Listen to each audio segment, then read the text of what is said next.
Bonjour à toutes et à tous, bienvenue sur KTV Quiz FM, le 106.9 pour un temps de parole, toujours en direct à la radio et à la télévision.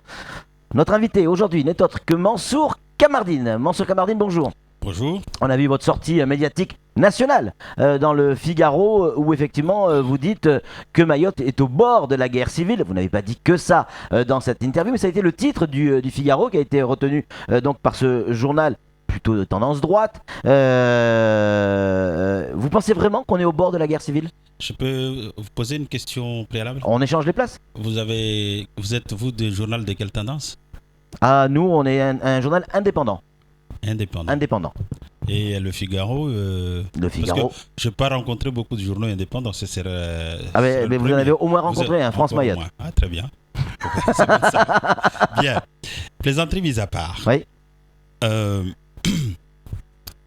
Tous ceux qui sont à Mayotte, tous ceux qui sont venus à Mayotte, tous ceux qui vivent avec les morts, ont la même analyse, la même appréciation, la même inquiétude que ce que j'ai exprimé au Figaro.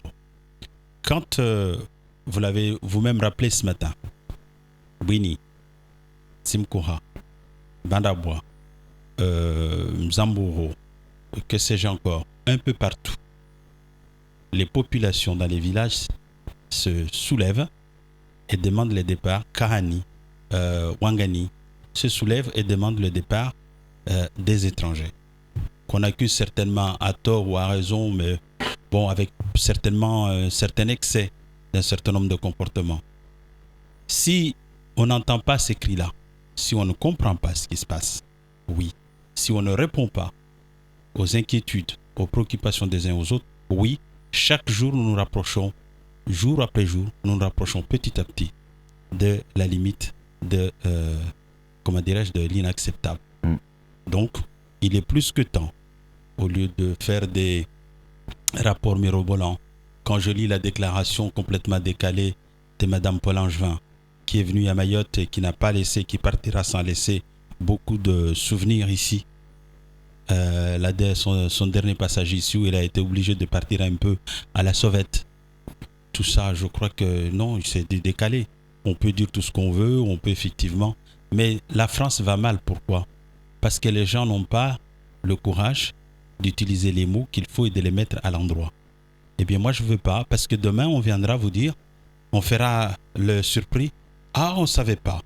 Non, je crois que les choses sont dites, elles sont posées sur la table.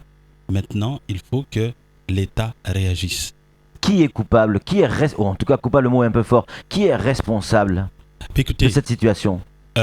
Il est de tradition, notamment chez nous, les Mahorais, je dirais, de culture africaine, de toujours rejeter la responsabilité aux autres. Moi, je dis que nous avons notre part de responsabilité. Mais elle est infinitésimale, c'est epsilon par rapport à la responsabilité de l'État dans la situation que connaît Mayotte. Pourquoi je dis ça ? Il suffit de regarder, quand on dit que la départementalisation a été précipitée, je crois qu'on n'a pas les mêmes valeurs de temps, parce que c'est quand même en 1958 que les Mahorais demandent la départementalisation. C'est depuis 1986 que Jacques Chirac ici a dit « Mayotte a vocation à la départementalisation, nous allons vous mettre à flot parce que la France a abandonné, avait oublié ce territoire. » La départementalisation est arrivée en 2011, plus de 26 ans après. On n'a pas pu préparer. Quand je regarde, par exemple, on parle des problèmes du foncier et des impôts. Mais est-ce qu'on est vraiment, Mansour, des problèmes des impôts. Oui. Des problèmes des impôts. C'est en 1992 qu'une ordonnance est intervenue pour demander à ce qu'on fasse l'état civil des terres. Il fallait à l'époque payer 15 millions. L'État qui a pondu les textes, qui s'était engagé à financer l'opération, ne l'avait jamais financé. Et nous arrivons aujourd'hui, oui, matraquage fiscal, oui, fiscalité confiscatoire, qui soulève des difficultés. On est d'accord là-dessus. Le préfet disait hier, à La Réunion, il a fallu 60 ans pour que ça devienne un vrai département. Vous le disiez à l'instant, 2011, on est en 2016, ça fait 5 ans. Oui. Juste 5 ans. Oui. Donc, est-ce qu'on n'est pas en train de passer par une phase compliquée, obligatoire, pour grandir ? La Réunion était département depuis 1945. Oui. Mayotte a demandé à devenir département depuis 1958. Est-ce qu'il faudra attendre 50 ans encore pour qu'on soit véritablement un département ? Alors que quand on compare la situation de Mayotte de 2011 par rapport à la situation de la Réunion en 1945, ça n'a rien à voir. Ça n'a rien de commune mesure. Mayotte est une collectivité qui a beaucoup avancé. La difficulté, c'est qu'en réalité, pendant très longtemps, l'État ici s'est posé trop de questions. Que faire de Mayotte? Elle a répondu en partie. La deuxième chose, c'est qui exaspère, c'est le flux migratoire. C'est le flux migratoire. Ce qui exaspère, c'est l'insécurité. Ce qui exaspère, c'est cet impôt confiscatoire. C'est-à-dire qu'en réalité, on a fait la départementalisation en refusant de mettre les moyens nécessaires d'accompagnement et de rattrapage qui sont nécessaires au développement de ces territoires. Et ça, ce n'est pas acceptable. En même temps qu'on fait ça, on vous dit d'un côté, ne prenez pas les allocations familiales au même niveau qu'à La Réunion ou à Paris. Ne prenez pas le RSA au même niveau qu'à La Réunion ou à Paris. En revanche, les impôts, vous les paierez comme si vous étiez à Paris, c'est-à-dire plus que si vous étiez à La Réunion. Autrement dit, on a eu impact pour la départementalisation, qui disait on va faire tout ça de manière évolutive, aussi bien l'argent facile ou l'argent braguette que les impôts difficiles, ainsi de suite. On va faire tout ça de manière progressive. Le gouvernement actuel est venu, il a chamboulé, il a modifié les termes du pacte, mais dans le sens d'obligations plus lourdes contre les Mahorais, tout en maîtrisant les droits, en recadrant les droits. Et ça, ce n'est pas acceptable. Ce n'est pas acceptable. Nous demandons à payer des impôts, mais au même niveau et au même titre que tout le monde, pas plus que les autres. Et nous demandons d'être traités aussi bien en termes de droits qu'en termes d'obligations, au même titre que tout le monde. Moi, j'étais partisan de la départementalisation adaptée et évolutive. Sur 25 ans. Sur 20-25 ans, à partir de 2011. L'État, le gouvernement actuel, la majorité actuelle, parce qu'il fallait défaire tout ce qu'avait fait Nicolas Sarkozy, a souhaité... Ça a été aussi à la demande de beaucoup de gens qui voulaient le département tout de suite, et notamment certains syndicats, Mansour. On ne peut pas dire le contraire aujourd'hui. Que les Mahorais réclament, c'est une bonne chose, et c'est très bien. C'est vrai qu'il y a une revendication, aujourd'hui encore, une revendication d'égalité. Mais comment on peut faire l'égalité fiscale en oubliant l'égalité des droits sociaux? C'est ça ce que je dénonce, moi. Moi, je veux que ça aille de pair.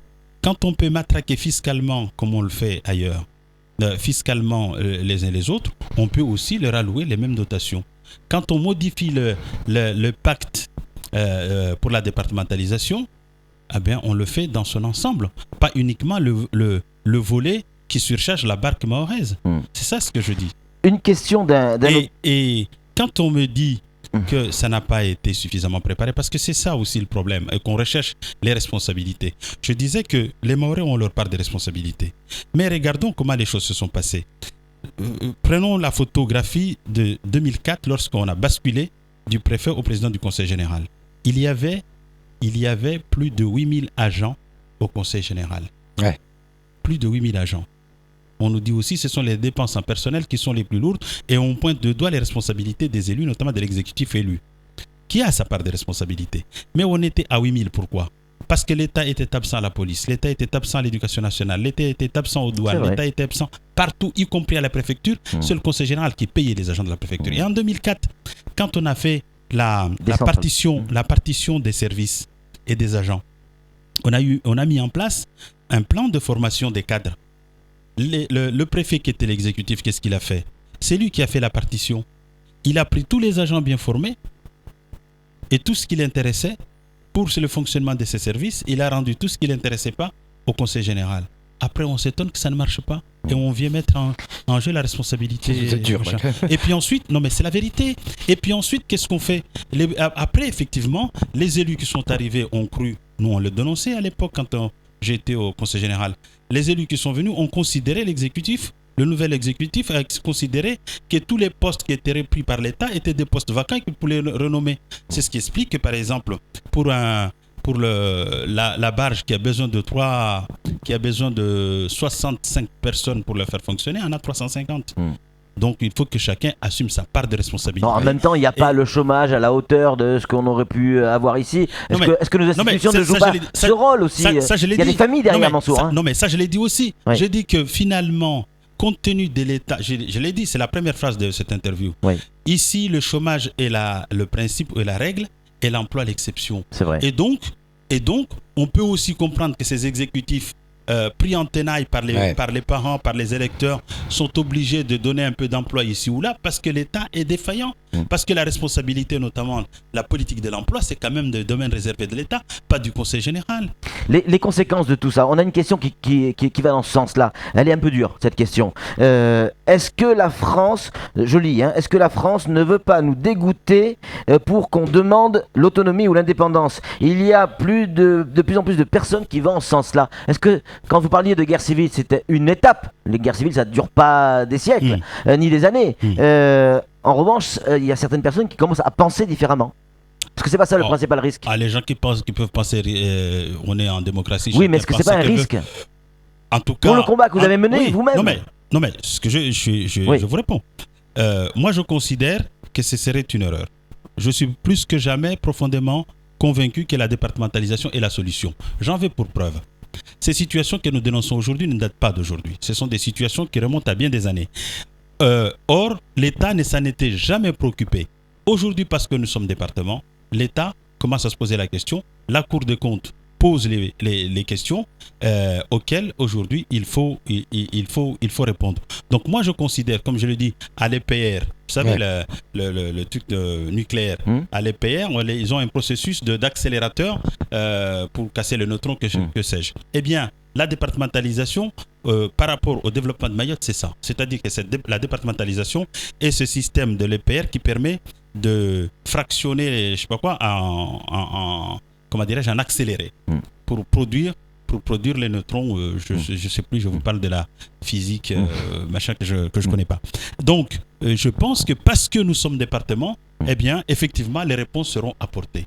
Et donc ceux qui pensent que on nous pousse, ils ont peut-être pas tort, mais la volonté des Mahorais, et c'est ce que je veux demander à nos populations, c'est de considérer dur comme fer que c'est que les acquis que nous ont amenés nos parents de la départementalisation, il faut les maintenir jusqu'au bout parce qu'il en va de l'intérêt supérieur de Mayotte. Merci beaucoup, Mansour Kamardine, d'avoir répondu à nos questions. C'est tout pour ce temps de parole. Avec toute la franchise. Je sais bien. C'est tout pour ce temps de parole. Tout de suite, la suite de nos programmes.